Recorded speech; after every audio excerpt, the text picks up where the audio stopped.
बच्चों, आप सभी को नमस्ते। आज हमें कक्षा 7वीं की सामाजिक की पुस्तक सामाजिक एवं राजनीतिक जीवन पुस्तक का पाठ 7 जनजातियां, खानाबदोश और एक जगह बसे हुए समुदाय पाठ पढ़ेंगे। आओ ध्यान से पढ़ते हैं। प्रश्न उत्तर। प्रश्न नंबर 1, सही जोड़े बनाइए। गढ़ 84, टांडा कारवा, टांडा बोलते हैं कारवा को, समूह को। श्रमिक का नाम है पाइक। कुल, कुल खेल का नाम भी है। शिव सिंह अहोम राजे। दुर्गावती गढ़कंठ का। अगला प्रश्न है बच्चों, रिक्त स्थान भरो। वर्णों के भीतर पैदा नई जातियां खालिस्तान कहलाती थी। जनजातियां। खालिस्तान अहोम लोगों के द्वारा लिखी गई ऐतिहासिक कृतियां थी। बुर्जिस। खालिस्तान ने इस बात का उल्लेख किया है अकबरनामा ने। बड़े और ताकतवर होने पर जनजातियां राज्यों ने खालिस्तान और खालिस्तान को भूमि अनुदान दिए कवि और विद्वानों को। अगला प्रश्न है, सही और गलत बताइए। जनजातियां समाजों के पास समृद्ध नामक परंपराएं थी। सही। दूसरा है, उपमहाद्वीप के उत्तर पश्चिम में कोई जनजातियां समुदाय नहीं था। गलत। नंबर 3, गौड़ राज्यों में अनेक नगरों को मिलाकर 84 बनता है। गलत। भील उपमहाद्वीप के उत्तर पूर्व में रहते हैं। गलत। अगला प्रश्न है, खानाबदोश पशुचारकों को एक जगह बसे हुए खेतीहरों के बीच किस तरह का विनिमय होता था। विनिमय माने लेन देन। खानाबदोश होते हैं जो भोजन की तलाश में एक स्थान से दूसरे स्थान पर घूमते हैं। पशुचारक पशु चराने वाले।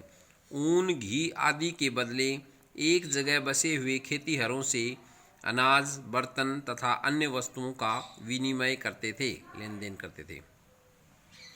अगला प्रश्न है, अहोम राज्य का प्रशासन कैसे संगठित था। अहोम राज्य का प्रशासनिक संगठन इस प्रकार था। नंबर 1, अहोम राज्य बेगार पर निर्भर था। नंबर 2, जिन लोगों से जबरन काम लिया जाता था वे पाइक कहलाते थे। नंबर 3, प्रत्येक गांव को एक निश्चित संख्या में राज्य के लिए पाइक भेजने होते थे। नंबर 4, अहोम राज्य वयस्क पुरुष युद्ध में अपनी सेवाएं प्रदान करते थे। नंबर 5, अहोम राज्य कुलों तथा खेलों में विभाजित था। अगला प्रश्न है, वर्ण आधारित समाज में क्या परिवर्तन आए।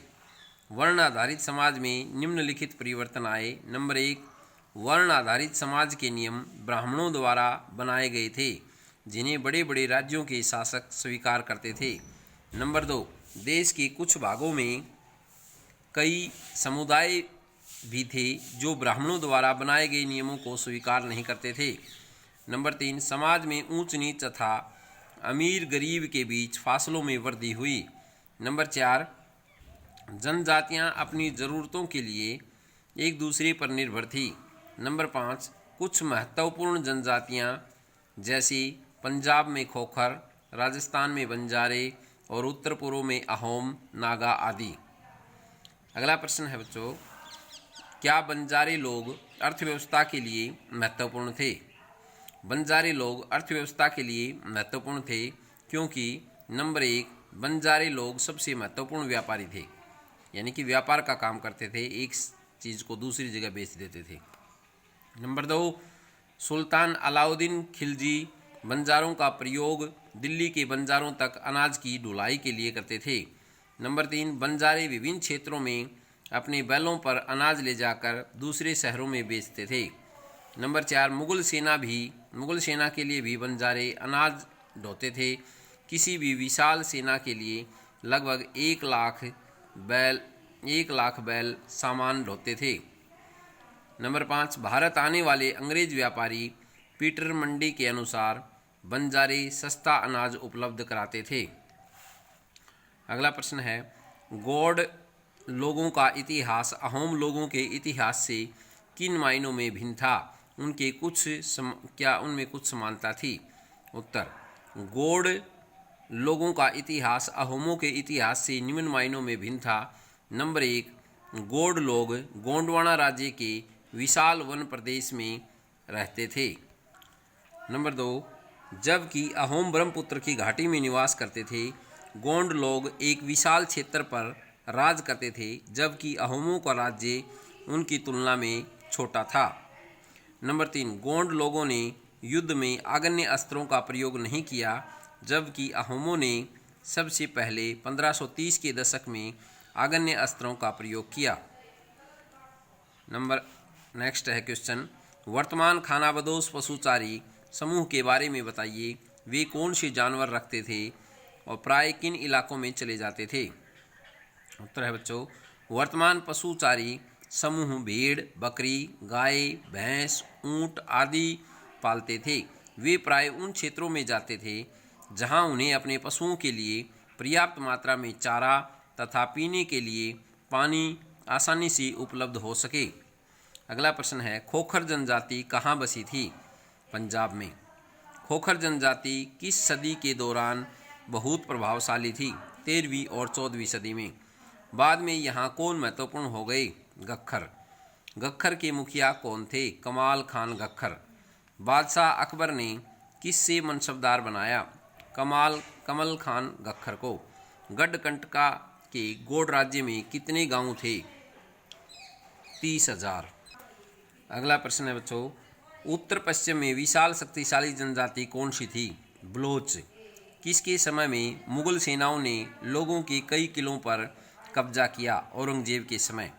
अगला प्रश्न है, गढ़कंटका के गौड़ राज्य अमनदास किसकी उपाधि धारण की? संग्राम सिंह की। राजा अमनदास के बेटे का क्या नाम था? दलपत।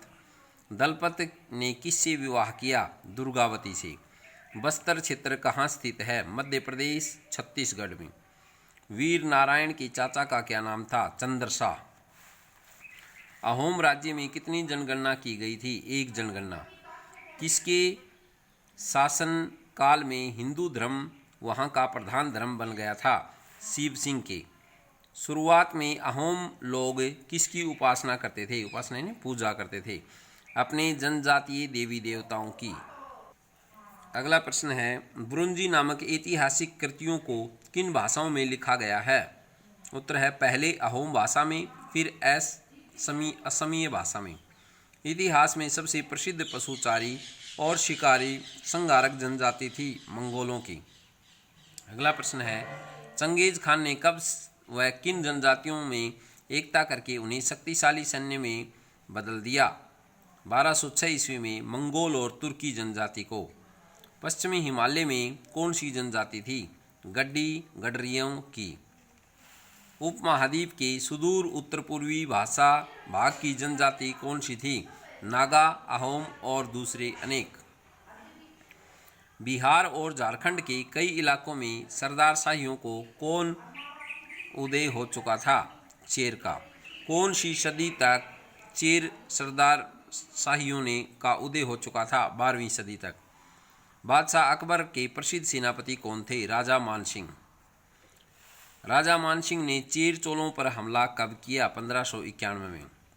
मुंडा और संथाल जनजाति पहले कहाँ बसे थे? छत्तीसगढ़ में। अगला प्रश्न है, यद्यपि वे अब कहाँ रहते थे? उड़ीसा और बंगाल में। कर्नाटक और महाराष्ट्र की पहाड़ियों में कौन सी जनजातियाँ थीं? कोली, बेराद और कई दूसरी। गुजरात में कौन बसे थे? कोली लोग। कुल्लू और जनजाति कहाँ रहते थे? दक्षिण में। मध्य भारत में कौन फैली थी? भीलों की बड़ी जनजाति। खानाबदोश कौन थे? खानाबदोश घुमंतू लोग होते हैं। गोंड जनजाति कहाँ बसी थी? उड़ीसा में। स्थानांतरीय कृषि किसे कहते हैं? किसी वन प्रांत के पेड़ों और झाड़ियों के पहले काटा और जलाया जाता है, उनकी राख में ही फसल बो दी जाती है।